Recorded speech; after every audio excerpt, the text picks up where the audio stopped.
各位同事们，大家好，欢迎来到我们学习汉语。បាទសួស្តីអ្នកទាំងអស់គ្នាវិលត្រឡប់មកគ្នាក្នុងថ្នាក់រៀនភាសាចិនរបស់យើងថ្ងៃនេះខ្ញុំមានកិត្តិយសណាស់ក៏សូមលើកយកសៀវភៅកម្ពុជាហោវិនមកបង្រៀនចែកជូនអ្នកសិក្សាទាំងអស់គ្នាដើម្បីទទួលបានចំណេះដឹង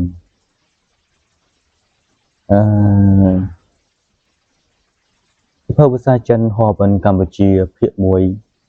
ជាថ្នាក់បឋមមកបាននេះសម្រាប់អ្នកមិនទាន់ចេះភាសាចិននិងអ្នកចេះខ្លះៗរួចមកហើយសៀវភៅហោវិននេះគឺត្រូវបានចុះបញ្ជីទទួលស្គាល់ដោយក្រសួងអប់រំយុវជននិងកីឡានៅថ្ងៃទី23ខែមេសាឆ្នាំ1996ហើយជាសតសៀវភៅមកបាននេះគឺត្រូវបានដាក់បង្រៀននៅសាលាធំៗមួយចំនួនហើយខ្ញុំបាទក៏ជាអតីតសិស្សដែលទទួលបានការសិក្សានៅលើមុខវិជ្ជាសៀវភៅនេះផងដែរនៅសាលាតនហ័រសាលាទួនប៉ានៅទីក្រុងភ្នំពេញហើយខ្ញុំបាទក៏ជាអ្នកបកប្រែភាសានៅក្រុមហ៊ុន KLTD មួយកន្លែងផងដែរបាទអញ្ចឹងក្នុងសៀវភៅរបស់យើងនេះគឺយើងសិក្សាចំនួន5មេរៀនដំបូងនិងអាចចេះអានចេះប្រកបភាសាចិនបានហើយ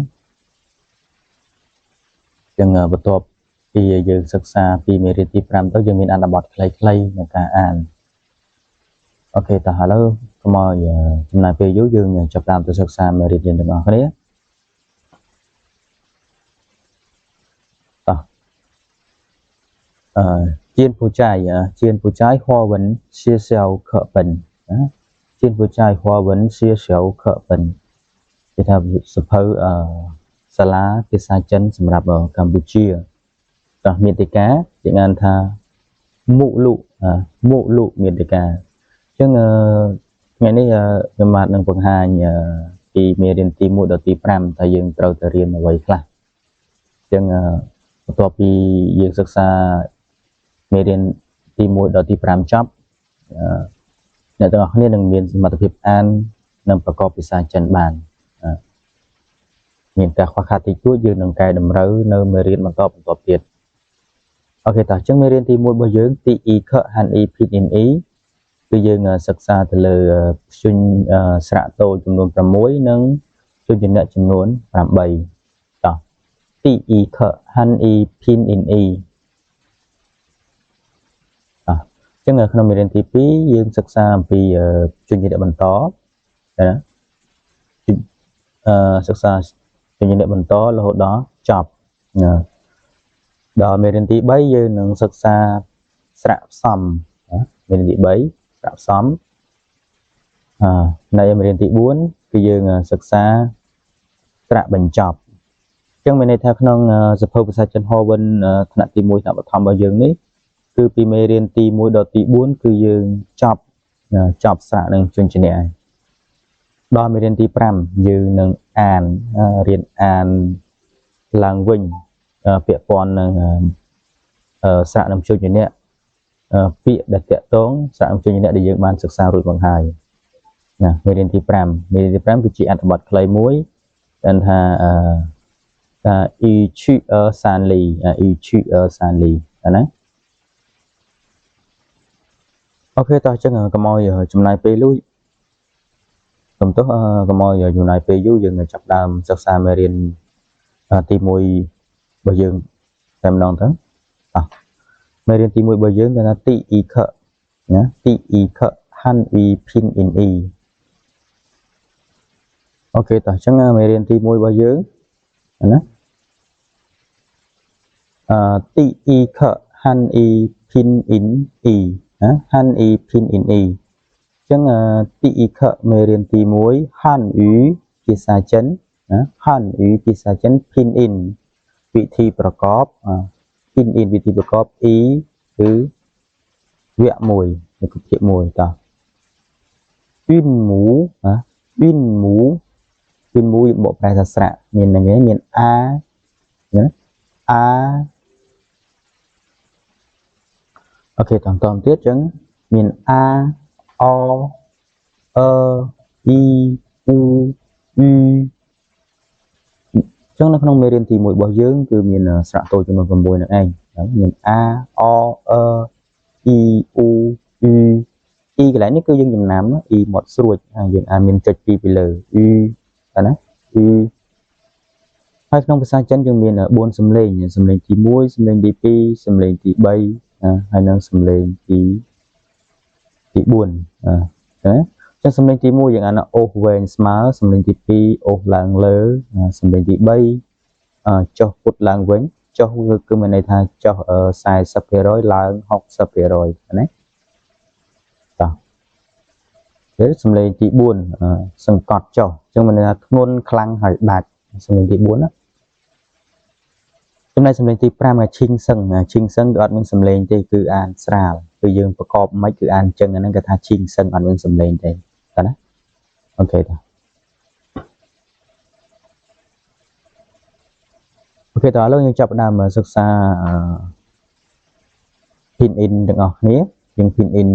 អានពីសំឡេងទី1ដល់សំឡេងទី4ណាទី e ខ han e pin in e a o អញ្ចឹងដំបូងយើងសិក្សា3សិនយើងសិក្សា in mu ចំនួន3សិនអូខេតើ in mu មាន a o និង ណា in mu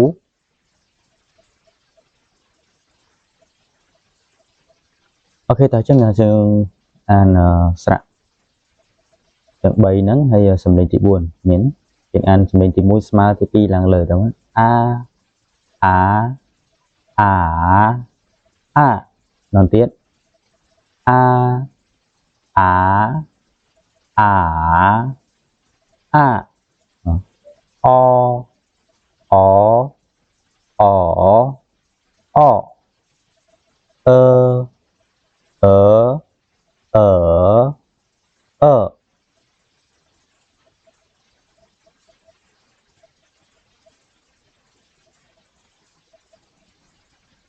ដល់ទៀតយើងសិក្សា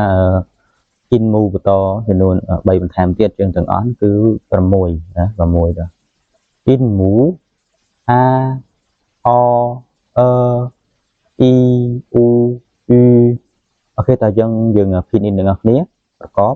pin in គឺប្រកបណា pin in ប្រកបណាយើងប្រកបតទៀតគឺយើងតពី e ទៅ e u u តu u u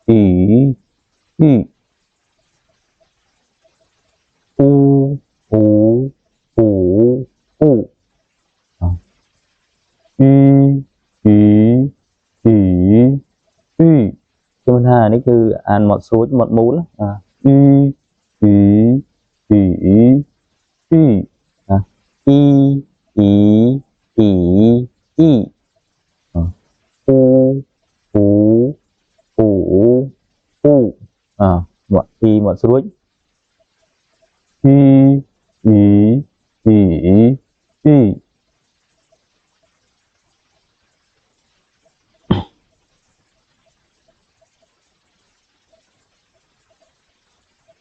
អូខេតើអញ្ចឹងយើងសិក្សាពាក្យខ្លីៗក្នុងមេរៀនទី1របស់យើងគឺមានពាក្យថាវ៉ាខ្ញុំវ៉ាខ្ញុំនី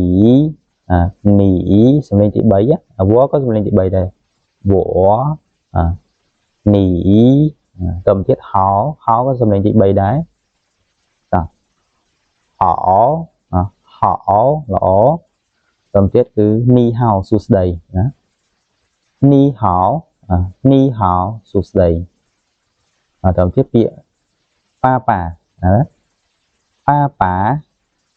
ប៉ាឪពុកប៉ាឪពុកតើទៀតម្ដាយម៉ាម៉ាអូខេតើអញ្ចឹងពាក្យចុងក្រោយរបស់យើងគឺអានថាចាយជៀនជំរាបលាថាលីហើយចាយជៀនលើ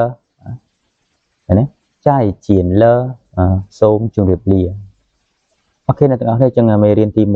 បស់យើងគឺត្រូវបានបញ្ចប់ដោយបរិបូរណ៍ក្នុងដាក់ពេលនេះហើយយើងសិក្សាបន្តទៀតនៅ